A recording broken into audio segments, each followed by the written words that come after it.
కారణాలు ఏమైనప్పటికీ సాంకేతిక కారణాల ఇతరత్ర కారణాలు ఏమైనప్పటికీ మేము ఓటమిని శిరసా వహిస్తున్నాం. అదేవిధంగా కొత్త ప్రభుత్వాన్ని ఏర్పాటు చేసే అధినేత చంద్రబాబు నాయుడు గారిని కూడా స్వాగతిస్తున్నాం. వారి మంత్రివర్గంలోకి ఎవరెవరినైతే తీసుకుంటున్నారో వారికి అందరికీ కూడా అడ్వాన్స్గా కంగ్రాచులేషన్స్ తెలియజేస్తూ మరొకసారి వారిని అందరినీ కూడా స్వాగతిస్తున్నాం. గెలుపోటములు జనాధీనము దైవాధీనం అనే భావించే మా అధినేత వైఎస్ జగన్మోహన్ రెడ్డి గారు కూడా ప్రెస్ మీట్ను పెట్టి అదే మాటను తెలియజేయడం జరిగింది. అయితే ఈ సందర్భంగా ఒక విషయాన్ని రాష్ట్ర ప్రజలందరూ కూడా గమనించాలి. ఎక్కడికక్కడ తాలిబాన్ల మాదిరి దాడులకు తెగబడుతున్నారు. తెలుగుదేశం పార్టీకి సంబంధించిన కార్యకర్తలను అనుకోండి, కొందరు దాంట్లో ఉండి విధ్వంసం సృష్టించాలా అనుకునేవారు. కానీ వారికి అందరికి కూడా తెలియజేసేది ఒకటే, సరే 1-2 రోజులు మీరు సంబరాలు చేసుకున్నారు, సంబరాలు మీరు ఈ 5 సంవత్సరాలు సంబరాలు చేసుకునే మాకు అభ్యంతరం లేదు. అట్లని మా కార్యకర్తల మీద మా లీడర్ల ఇండ్లపైకి దాడులు చేస్తున్నారు. ఒకటే తెలియజేస్తున్నాం, వైఎస్ఆర్ కాంగ్రెస్ పార్టీని మా ప్రాణాలను అడ్డమేసి ఖచ్చితంగా పార్టీని ఇంకా బలోపేతం చేస్తాం. మేము కూడా ఒక దశ వరకు చూసి నాగరికమైన పద్ధతుల్లోనే జరుగుతున్న ఘటనలను ఎస్పీలకు కలెక్టర్లకు అందరు సంబంధిత అధికారులకు కూడా నాగరికమైన పద్ధతుల్లోనే కంప్లైంట్ చేస్తాం. ఆ తర్వాత మేము కూడా మా ఆత్మరక్షణ కోసం పంటికి పన్ను కంటికి కన్ను అనే నినాదంతో ముందుకు పోతాం. జనంలో ఇప్పటికే ఒక విప్లవం రావడానికి మొదలైంది. మీ కార్యక్రమాలను చూసి, తెలుగుదేశం పార్టీ చేస్తున్న దాడులను చూసి ఈ రాష్ట్రంలో అనుకోని ఒక విప్లవం రావడానికి ప్రజలందరూ కూడా సిద్ధమవుతున్నారు. దీన్ని గమనించాలని కూడా నేను తెలియజేస్తున్నాను. దయచేసి ఇప్పటికైనా ఎవరైతే లీడర్లు ఉన్నారో తెలుగుదేశం పార్టీలో వాళ్ళందరూ కూడా వాళ్ళ కార్యకర్తలకు కానీ వాళ్ళ అభిమానులకు కానీ చెప్పుకొని వారు కంట్రోల్ చేసుకోవాలి. లేకుంటే నేను ఏదైతే చెప్తున్నానో కంటికి కన్ను పంటికి పన్ను అని అంతవరకు తీసుకుని రావడానికి ఆ దశ వరకు తీసుకుని రావడానికి మీరు ప్రయత్నం చేయవద్దు అనేది కూడా, ఆస్కారం ఇవ్వవద్దు అనేది కూడా తెలియజేస్తున్నాను. ఖచ్చితంగా వైఎస్ఆర్ కాంగ్రెస్ పార్టీని రక్షించుకోవడానికి, కార్యకర్తలను రక్షించుకోవడానికి జిల్లా వ్యాప్తంగా కూడా ఎక్కడైతే ఘటనలు జరిగినాయో ఆ ఘటనలు జరిగిన ప్రతి ఇంటికి కూడా మేము లీడర్లం అందరం కూడా సందర్శిస్తాం. వారికి భద్రతను భరోసాను కల్పిస్తాం. ఏ కార్యకర్త కూడా అభద్రతా భావానికి గురి కానక్కర్లేదని వైఎస్ఆర్ కాంగ్రెస్ పార్టీ కార్యకర్తలకు అందరికీ కూడా మేము ఈ సందర్భంగా భరోసాను ఇస్తున్నాం. అన్ని విధాలుగా ఈ జిల్లాలో కానీ ఈ రాష్ట్రంలో కానీ మా కార్యకర్తలను మేము రక్షించుకునే దమ్ము ధైర్యం ఆ శక్తియుక్తులు మాకున్నాయి.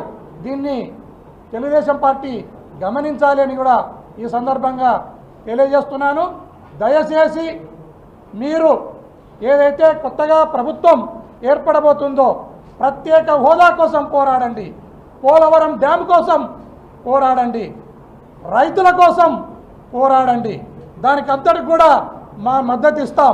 ఖచ్చితంగా వైఎస్ఆర్ కాంగ్రెస్ పార్టీ ఏదైతే ఎంపీలను గెలుచుకున్నామో మేము మొట్టమొదట రేపు పార్లమెంటులో ప్రత్యేక హోదా విన్నే మా పోరాటం ఉంటుంది, మా అధినాయకుని కళ కూడా అది. ఆ కళను సాకారం అయ్యే విధంగా మా ఎంపీలందరూ కూడా పోరాడతారు. మీరు దయచేసి తెలుగుదేశం పార్టీ లీడర్లు కానీ, ఇప్పుడు గెలిచిన ఎంపీలు కానీ, ఎమ్మెల్యేలు కానీ దానిపైన ప్రత్యేకమైన శ్రద్ధ పెట్టాలి. మీరు ఈ కొట్లాటలు గలాటల మీద వదిలేసి ప్రత్యేక హోదా మీద, లేదా పోలవరం డ్యాము పైన, లేదా రైతుల కన్నీళ్లపైన, కష్టాలపైన మీరు దృష్టి పెట్టాలి తప్ప ఈ దౌర్జన్యాలకు, దాడులకు మీరు ఆస్కారం ఇవ్వకండి అని ఈ సందర్భంగా తెలియజేస్తున్నాను.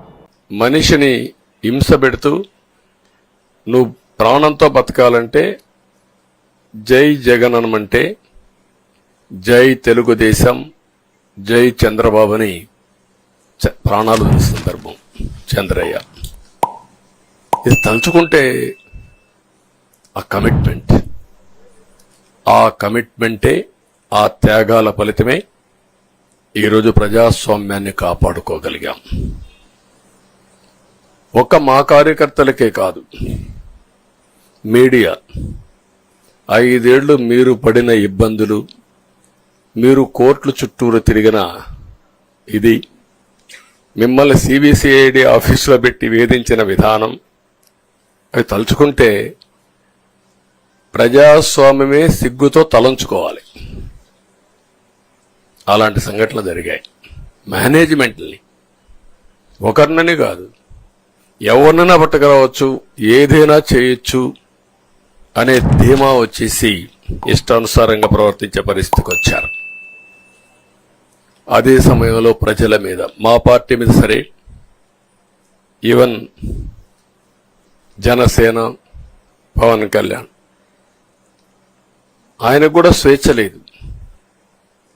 ఎక్కడైనా సరే విశాఖపట్నానికి వెళితే ఉన్న పళంగా విశాఖపట్నం నుంచి వెకేట్ చేయాలని తిరిగి, అంటే నగర బహిష్కరణ. ఒక నాయకుడిని నగర బహిష్కరణ చేస్తే కారణం చెప్పకుండా ఇంకా వేరే వాళ్ళ కథ ఏముంటుందో మనం ఆలోచించుకోవాల్సిన అవసరం ఉంది. కేసులు పెడితే ఎందుకు పెట్టావు కేసు అని అడిగితే దానికి సమాధానం చెప్పకుండా ముందు నిన్ను అరెస్ట్ చేస్తున్నాం, తర్వాత కేసు డీటెయిల్స్ ఇస్తా ఉంటారు. ఇలాంటి చాలా జరిగాయి. ఇవన్నిటికీ పరిష్కారం కోసం ఈరోజు మనం చూసిన తర్వాత ఇది మాకేదో అధికారం అని మేము అనుకోవడం లేదు, ఒక బాధ్యత.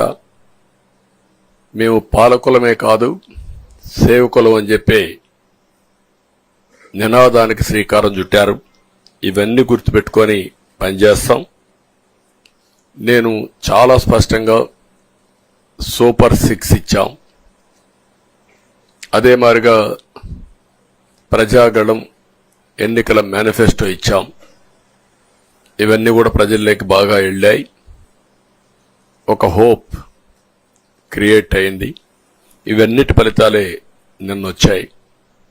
అదే మాదిరిగా మేము ఇక్కడ మీరు చూస్తే ఒక పక్క తెలుగుదేశం పార్టీ మొట్టమొదటిసారిగా పవన్ కళ్యాణ్ గారు ప్రభుత్వ వ్యతిరేక ఓటు చేలడానికి వీలు లేదు, ఈ రాష్ట్రంలో మళ్ళా ప్రజాస్వామ్యాన్ని గాని ఈ రాష్ట్రాన్ని కాపాడుకోవాల్సిన బాధ్యత ఉందని చెప్పి ముందుకొచ్చి ఈ యొక్క కూటమికి బీజం వేశారు. వారిని మనస్ఫూర్తిగా అభినందిస్తున్నాం. ఆ తర్వాత బీజేపీ కూడా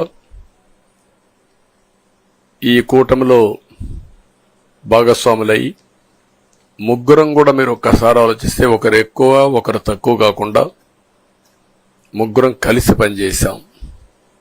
బేషిజాలు ఎక్కడా లేకుండా మేము ఏదైతే చెప్పామో ప్రజలు గెలవాలి, రాష్ట్రం నిలబడాలి, దీనికోసం పై స్థాయి నుంచి ఢిల్లీ నుంచి వచ్చినటువంటి బీజేపీ నాయకులు గాని, ప్రధానమంత్రి అమిత్ షా గారు గాని, ఇక్కడుండే పవన్ కళ్యాణ్ గాని, తెలుగుదేశం పార్టీ కేంద్ర నాయకత్వం నుంచి కింది వరకు అందరం కూడా ఒక ట్రూ స్పిరిట్ తో పనిచేశాం.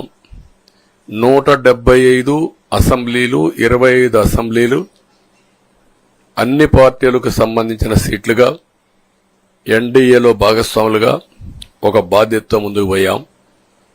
అందుకే ఈ అనూహ్యమైనటువంటి విజయాన్ని సాధించగలిగాం. ఇక్కడి నుంచి బాధ్యత ఉంటుంది. ఆ బాధ్యతని ఏ విధంగా చేయాలనో అవన్నిటి కూడా ప్రణాళికలు తయారు చేసుకుంటాం.